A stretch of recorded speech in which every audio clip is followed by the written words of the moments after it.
सोचिए, हमारे समुद्रों के अंदर एक जबरदस्त अनदेखी ताकत काम कर रही है।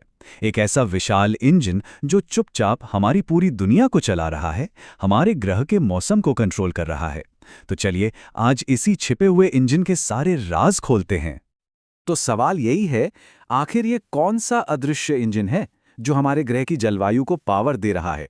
आइए इस पहेली को सुलझाते हैं और समझते हैं कि समुद्र की गहराइयों में असल में चल क्या रहा है। तो चलिए इस पहेली को सुलझाना शुरू करते हैं और इसकी शुरुआत होती है एक बहुत ही आम सी चीज से, नमक, या अगर साइंटिफिक भाषा में कहें तो लवणता यानी कि सैलिनिटी। तो ये लवणता या सैलिनिटी है क्या? देखिए, आसान भाषा में कहें तो ये पानी के खारेपन का एक नाप है। मतलब किसी भी पानी में कितना नमक घुला हुआ है, बस यही है वो पहली चीज जो हमारे महासागर के इंजन को चलाने के लिए जरूरी है। पर मजे की बात यह है कि हर जगह का पानी एक जैसा खारा नहीं होता। जैसे इस चार्ट में साफ दिख रहा है, मीठे पानी में तो नमक ना के बराबर होता है। वहीं समुद्र के पानी में औसतन 3.5% नमक होता है।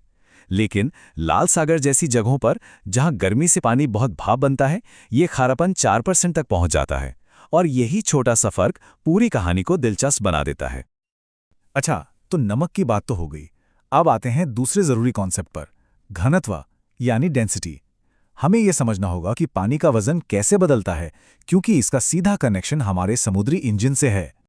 ये समझना बहुत आसान है और ये स्लाइड इसे एकदम साफ दिखाती है। पानी भारी यानी ज्यादा डेंस दो वजहों से होता है।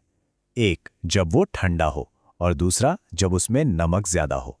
तो इसका मतलब ये हुआ कि ठंडा और खारा पानी हमेशा गर्म और कम खारे पानी से भारी होगा। ये एक सिंपल सा फिजिकल रूल है। तो फिर ये काम कैसे करता है? बहुत सिंपल है। पहला स्टेप, पानी ठंडा होता है और उसमें नमक की मात्रा बढ़ती है। दूसरा स्टेप, इससे उसकी डेंसिटी यानी घनत्व बढ़ जाता है। और तीसरा स्टेप, क्योंकि वो भारी हो गया है, वो अपने आसपास के हल्के पानी के नीचे डूब जाता है, बिल्कुल वैसे ही जैसे कोई पत्थर तालाब में सीधा नीचे चला जाता है। अब जरा सोचिए, पानी के डूबने का ये जो छोटा सा प्रोसेस है, अगर ये पूरी दुनिया के लेवल पर अरबों खरबों लीटर पानी के साथ हो तो क्या होगा? और बस यहीं से कहानी असली मजेदार मोड़ लेती है। हम बात कर रहे हैं ग्रेट ओशन कन्वेयर की। ये वो जगह है जहां लवणता और घनत्व जैसे छोटे छोटे नियम मिलकर एक ग्लोबल सुपर पावर बन जाते हैं। इसका एक साइंटिफिक नाम भी है, थर्मोहेलाइन सर्कुलेशन। हाँ, नाम सुनने में थोड़ा मुश्किल लगता है, पर इसका मतलब बहुत सीधा है। थर्मो यानी टेम्परेचर और हेलाइन यानी नमक। मतलब एक ऐसा सर्कुलेशन जो टेम्परेचर और नमक से चलता है। इसे समझने का सबसे अच्छा तरीका है एक बहुत बड़ी, पूरी दुनिया में फैली हुई कन्वेयर बेल्ट की तरह सोचना। एक ऐसी बेल्ट जो लगातार धीरे धीरे पूरे ग्रह के महासागरों में पानी को एक जगह से दूसरी जगह ले जा रही है। तो चलिए इस बेल्ट का रास्ता देखते हैं। सफ़र शुरू होता है नॉर्थ अटलांटिक से, जहां ठंडा और खारा पानी नीचे डूबता है। फिर ये गहरा पानी दक्षिण की तरफ अंटार्कटिका की ओर बढ़ता है। वहां से ये इंडियन और पैसिफिक ओशन से घूमता हुआ आखिर में धीरे धीरे ऊपर उठता है, गर्म होता है और वापस अटलांटिक लौट आता है अपना सफ़र दोबारा शुरू करने के लिए। और पता है इस पूरे चक्कर में कितना टाइम लगता है? पानी की एक बूंद को ये पूरा सर्किट पूरा करने में करीब करीब 1000 साल लग जाते हैं। सोचिए कितना बड़ा और कितना धीमा सिस्टम है ये। कुदरत की एक अद्भुत धीमी गति वाली धुन। ठीक है, तो हमने ये तो समझ लिया कि ये कन्वेयर बेल्ट क्या है और कैसे काम करती है, पर असली सवाल तो ये है कि इससे फर्क क्या पड़ता है, ये हमारे लिए जरूरी क्यों है? देखिए, इसके काम बहुत बहुत जरूरी हैं। सबसे पहले तो ये भूमध्य रेखा की गर्मी को ठंडे ध्रुवों तक पहुंचाकर दुनिया के तापमान को बैलेंस करता है।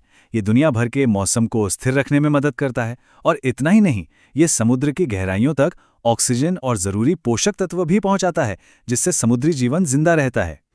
तो कुल मिला के बात यह है कि ये कोई ऐसी वैसी चीज नहीं है। ये गहरी समुद्री धारा हमारी पृथ्वी के लाइफ सपोर्ट सिस्टम का एक बेहद जरूरी हिस्सा है। इसी की वजह से हमारा ग्रह रहने लायक बना हुआ है। और यहीं पर आकर एक बहुत बड़ा और जरूरी सवाल खड़ा हो जाता है। अगर ये पूरा इंजन ठंडे घने पानी के डूबने से चलता है, तो सोचिए क्या होगा अगर हमारे ध्रुव लगातार गर्म होते रहे। अगर ग्लेशियर पिघलने से वहां का पानी कम खारा हो गया तो क्या ये ग्लोबल कन्वेयर बेल्ट धीमी हो जाएगी या रुक जाएगी? और अगर ऐसा हुआ तो इसके नतीजे क्या होंगे? ये वो सवाल है जो आज दुनिया भर के साइंटिस्ट को परेशान कर रहा है।